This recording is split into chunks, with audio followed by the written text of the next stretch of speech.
एक जंगल में एक बहुत पुराना बरगद का पेड़ था। उस पेड़ पर घोंसला बनाकर एक कौवा कौवी का जोड़ा रहता था।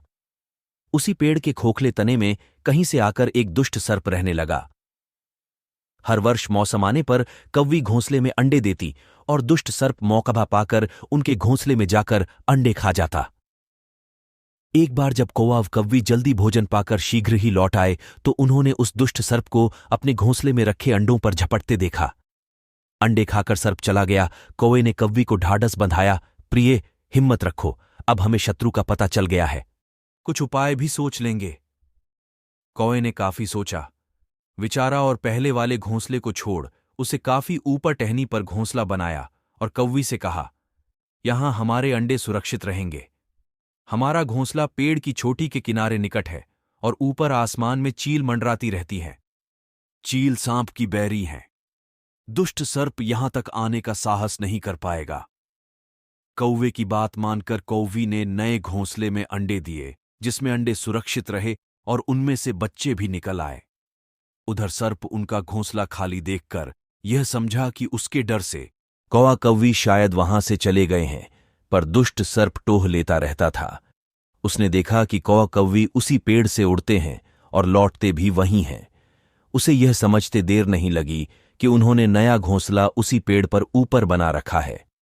एक दिन सर्प खोह से निकला और उसने कौओं का नया घोंसला खोज लिया। घोंसले में कौवा दंपति के 3 नवजात शिशु थे।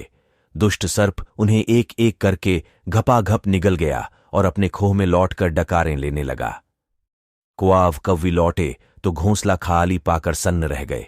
घोंसले में हुई टूट फूट व नन्हे कौओं के कोमल पंख बिखरे देखकर वह सारा माजरा समझ गए। कौवी की छाती तो दुख से फटने लगी।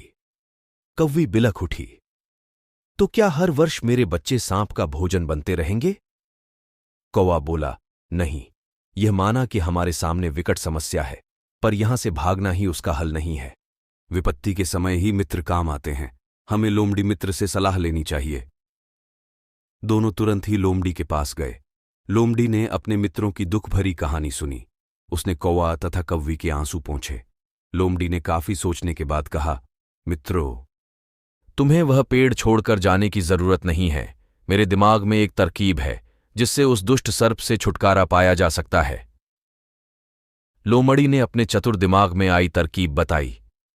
लोमड़ी की तरकीब सुनकर कौवा कौवी खुशी से उछल पड़े।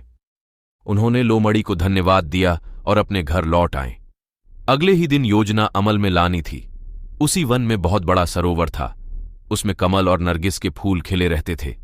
हर मंगलवार को उस प्रदेश की राजकुमारी अपनी सहेलियों के साथ वहां जल क्रीड़ा करने आती थी। उनके साथ अंगरक्षक तथा सैनिक भी आते थे। इस बार राजकुमारी आई और सरोवर में स्नान करने जल में उतरी तो योजना के अनुसार कौवा उड़ता हुआ वहां आया। उसने सरोवर तट पर राजकुमारी तथा उसकी सहेलियों द्वारा उतार कर रखे गए कपड़ों व आभूषणों पर नजर डाली। कपड़े के ऊपर राजकुमारी का प्रिय हीरे व मोतियों का विलक्षण हार रखा था। कौवी ने राजकुमारी तथा सहेलियों का ध्यान अपनी ओर आकर्षित करने के लिए कांव कांव का शोर मचाया।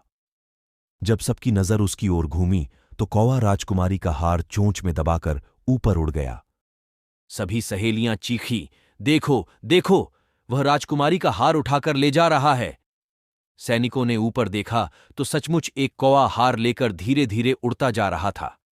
सैनिक उसी दिशा में दौड़ने लगे। कौवा सैनिकों को अपने पीछे लगाकर धीरे धीरे उड़ता हुआ उसी पेड़ की ओर ले आया। जब सैनिक कुछ ही दूर रह गए तो कौवे ने राजकुमारी का हार इस प्रकार गिराया कि वह सांप वाले खोह के भीतर जा गिरा। सैनिक दौड़कर खोह के पास पहुंचे। उनके सरदार ने खोह के भीतर झांका। उसने वहां हार और उसके पास में ही एक काले सर्प को कुडनली मारे देखा। वह चिल्लाया, पीछे हटो, अंदर एक नाग है। सरदार ने खोह के भीतर भाला मारा। सर्प घायल हुआ और फुफकारता हुआ बाहर निकला। जैसे ही वह बाहर आया, सैनिकों ने भालों से उसके टुकड़े टुकड़े कर डाले। सीख, सूझबूझ का उपयोग कर हम बड्ढी से बड्ढी ताकत और दुश्मन को हरा सकते हैं। बुद्धि का प्रयोग करके हर संकट का हल निकाला जा सकता है।